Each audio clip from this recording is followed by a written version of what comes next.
I jumped on a train today. No, really, I actually ran and jumped on a moving train. Doesn't that only happen in movies? I guess not, because I did it, and as far as I know, this isn't a movie, because if it were, I probably wouldn't be on a train feeling like I just won a couple rounds with Mayweather. Or, no, wait, is that the exact kind of thing that happens in movies?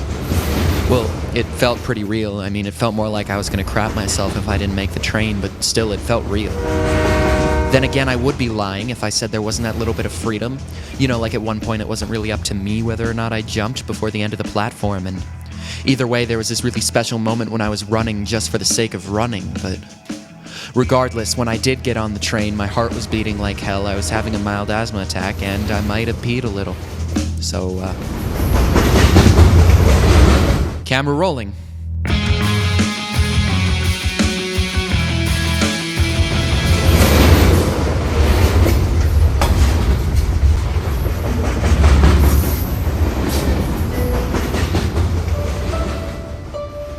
So I sat down next to this guy who was just totally fried. I mean, he was looking out the window, but there was nothing out there, so I can't imagine what he was looking at. I guess he was just fascinated by his own reflection. And then he looked at me, no, actually, maybe he looked through me, and he flared his lips a little bit. If he really was looking out the window, though, I wouldn't be surprised if he thought I just jumped onto a spaceship. For man, one giant leap for mankind. You know, I'll bet my little movie moment looked pretty cool to him. And maybe it really did, because after a while he started on this weird existential tangent, and apparently I was supposed to have all the answers, and I guess it's possible he saw the astronaut version of me as some Buddha or something, and he wanted to make the most of his time. I guess it's possible the conversational skills were just as unconventional as the introduction, but honestly, I probably could have been a potted plant and it wouldn't have made a difference. He did ask me a couple questions though, and I hate to say they did hit home. I mean, the guy's looking out the window, or through the window, or at his own reflection, or maybe he was just dead for a second, honestly, I don't know.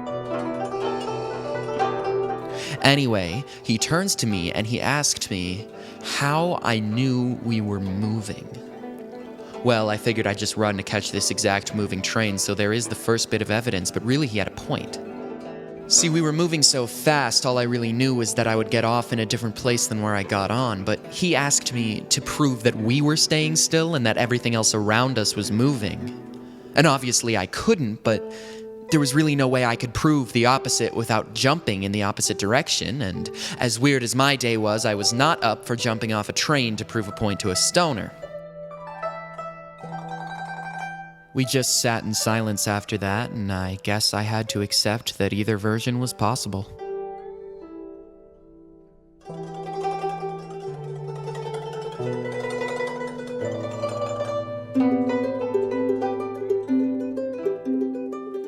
See, that's actually a feeling that really pisses me off, though. It's this weird thing where I feel strongly about something. Obviously, the damn train was moving, but I can't articulate why. Like the other day, before I met her, I saw a beetle on the sidewalk. And this thing was huge, like the size of a silver dollar huge, and some guy I don't know walks up and he starts to check it out too. And so we're all standing in this loose circle looking down at it, and it was moving super slowly, but it looked determined as hell. And so while this grandpa beetle's walking, the guy I don't know, he just steps on it. I swear to God, he just steps on it and the beetle explodes everywhere. Everyone goes wild and that's it, but the thing was, it really messed with me though. Why the hell did the guy have to kill the beetle? Really, he just as easily could have kept walking, and I mean, the thing's probably been walking itself for hours just to get to its home a couple blocks away. And the beetle sure as hell can't take a train regardless of whether or not that train's actually moving, and then this huge monster of a person comes up and kills him for no reason at all, and I just don't get it. And it really freaked me out too, because the thing's insides were snow white and the shell was all black, so it was kind of like someone fried and scrambled a yin-yang on the sidewalk. You know, through the whole thing, I couldn't explain why I felt so damn bad. I still can't. Emma took my mind off it for a while, though.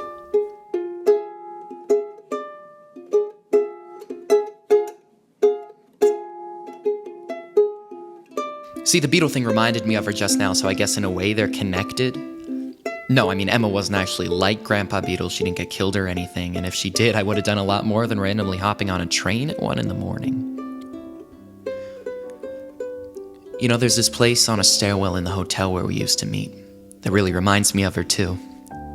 And what's weird is I only knew her for a week and we didn't even do anything like what you're thinking, right? We didn't really even rent a room. We just talked in the lobby a couple times. Last time we ever met there, though, we left through that back stairwell and it was just insane how confident I felt.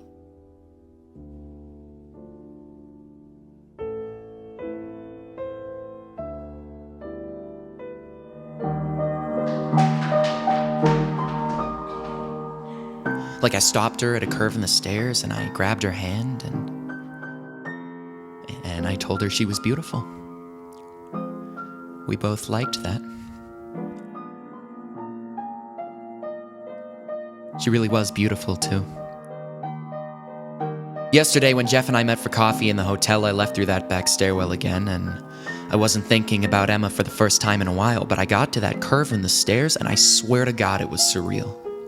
I mean, I stood in that exact same spot, and for a second, I swear to God I could feel her hand in mine. Like I stood there, whispering our conversation alone on the stairs like a raspy little tape recorder, and it was beautiful. It was sad, too, though.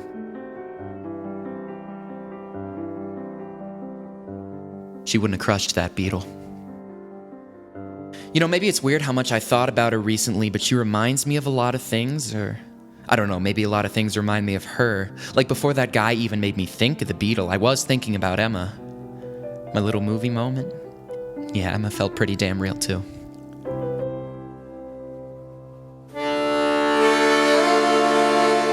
I met her on July 4th. She was with a group of friends that my friends and I ran into, and you know, we both looked nice. I did that thing where I only talked to her the whole night, you know, that thing where, like, other people ask me questions, but I always direct the conversation back to her. I only made eye contact with her. She had beautiful eyes, too. They were this light gold on the outside, fading into a yellowish green. They were really pretty, really clear.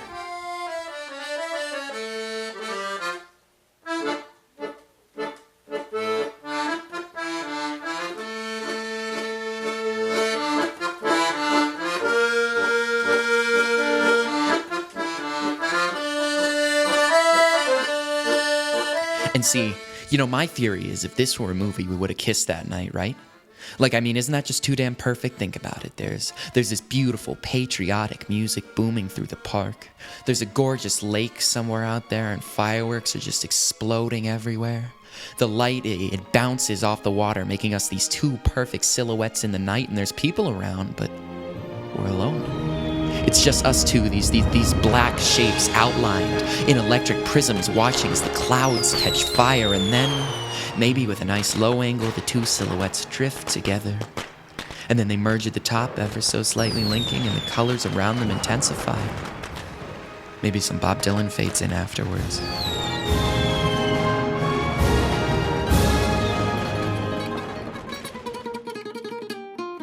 I have this other theory, though, that body language is the most important thing a guy can look at.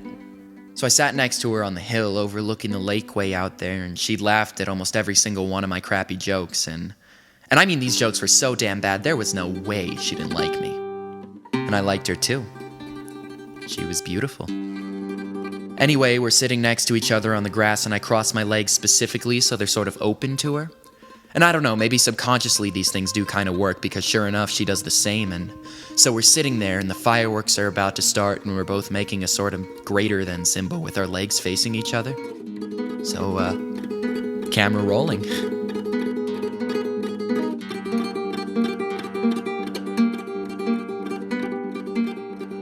And then she killed it. I mean, she kept her hands under her legs the entire time. What a waste of film. And no, don't get me wrong. I mean, we still had a great time. Really, I loved the conversation, and we did enjoy each other's company, but everything Emma said, the way she said everything made it seem like she wanted me to move closer, but it looked like I couldn't move in.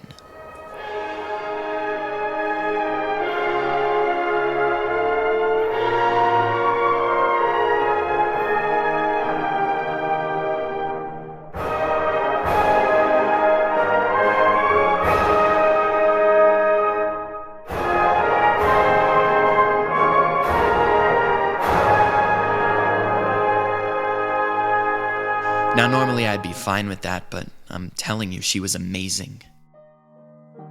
See, we were both on vacation at the lake, so it's not like I had the rest of my life to do anything, and at the same time, I didn't really want to do anything.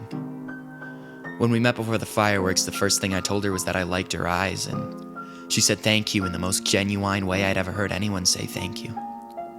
If she'd have wanted to just talk after that, I would have talked for hours, and I would have been completely fine with it. And that's really what ended up happening. No prisms, no silhouettes, no kiss. I just didn't want to stop talking.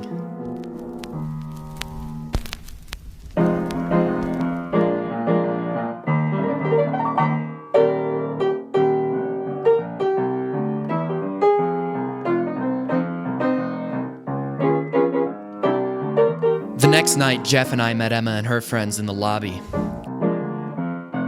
We sat in a circle in these really uncomfortable striped chairs that were that kind of generic you see in every diner and lobby across America, but for some reason you still find the time to note just how ugly they are. And you know, the entire time Emma was sitting across from me, but she wasn't even looking at me. So I tried the crappy joke tactic again, and it was almost like she was trying extra hard not to hear me. And it really made me hate the whole group conversation sort of vibe, so I tried to slink away afterwards and I didn't say goodbye to her. Anyway, Emma's friend Jordan does this half skip, half jog kind of a thing to try to catch up with me as I was leaving, and she cut right in front of me, and she told me not to do anything with Emma. God, that made me angry. See, this whole idea actually of a middleman really pisses me off. Immediately, it makes me think of the Beetle again. So here's another one I can't articulate. And you know, I think it's actually the same personality requirement for someone to kill the Beetle. Like, that Beetle did absolutely nothing, but someone out there thinks enough of himself that he finds it necessary to kill the thing, and I just can't comprehend how the hell that Beetle affected anyone so much that they actually have to kill it for some personal satisfaction. See, the same thing happened with Jordan. She has to have this unbelievable sense of ego to throw herself in the middle of Emma and me, and the thing is, the Beetle has to die. See, because if anyone else vacations in our moment, Emma and I get to watch our little yin-yang scrambled on the sidewalk, and, you know, really, regardless of however Jordan thought the situation should have turned out, I was choosing to think the train was moving. And I was willing to prove it. So Jordan gave me this long speech about how Emma had all these issues. She told me Emma was afraid of getting too attached to people who she thought couldn't stick around. And Jordan said it was better if we just stayed friends. Ridiculous.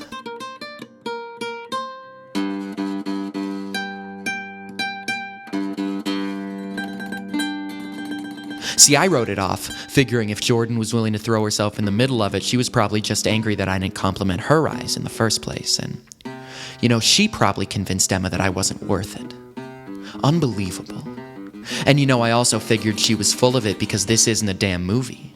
I mean, honestly, what's the likelihood Emma has a tragic flaw? After all, we're just two people who met by sheer chance under some fireworks for a short but emotionally brilliant relationship, and yes, I do realize I'm sort of digging myself into a hole here, but I swear to God this was real, though. She was so real. Anyways, I was absolutely convinced that Jordan was out to screw me over, so I walked back to the group and I plopped myself down quite forcefully in an ugly chair, and you know, I was going for the biggest entrance, bigger jokes, biggest ego approach, but by the time I got back, though, pretty much everyone else was leaving, so I directed the blunt force of my testosterone, spite, and stupidity directly at Emma. Remember what happens when a cartoon character walks off a cliff? I didn't realize anything was wrong until I looked down. Or I looked up, I guess. We made eye contact for the first time in a couple hours, and I fell. She was smiling, all right, but I could see her holding back tears. Those eyes were so clear, and I saw a lot of pain. They were still beautiful, though. I guess she did like me, and she was just scared of getting attached. God, it was amazing. That feeling Where you want someone who wants you back? I'm kind of glad I can't articulate that one. It's beautiful. In the moment, though, I felt horrible, and that's why, on the back stairwell on the last night before she left, I didn't go any further than reminding her that she was beautiful. She was, too.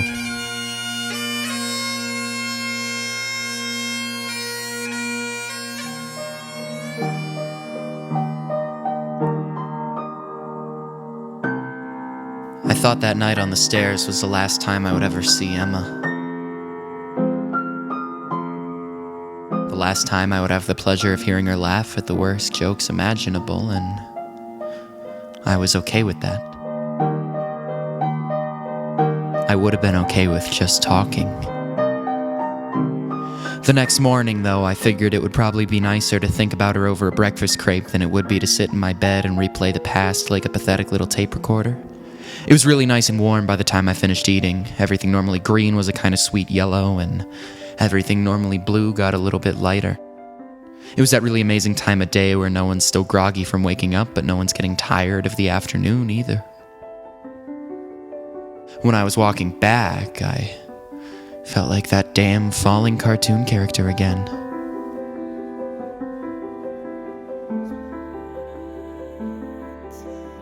There she was, carrying her suitcases to the train station.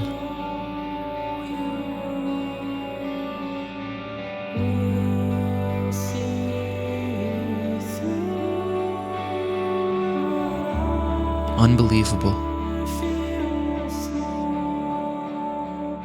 I carried one of her bags to the train station, and then we just kinda stood there, looking at each other all warm and yellow.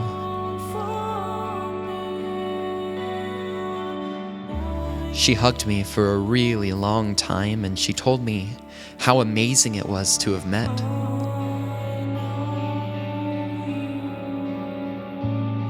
I agreed. Then I kissed her.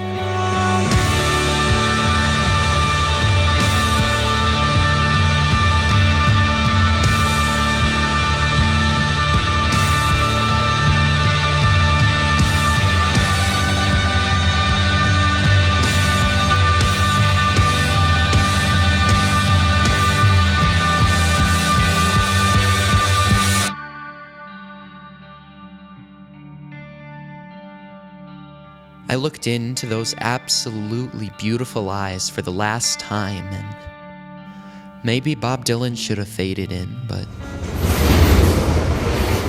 instead a car honked, and she was gone.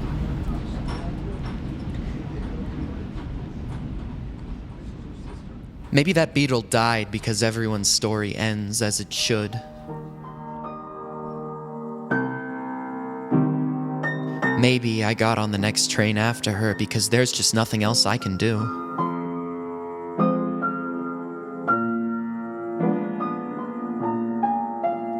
Maybe, though, for the first time in my life, I'm standing still and so is she.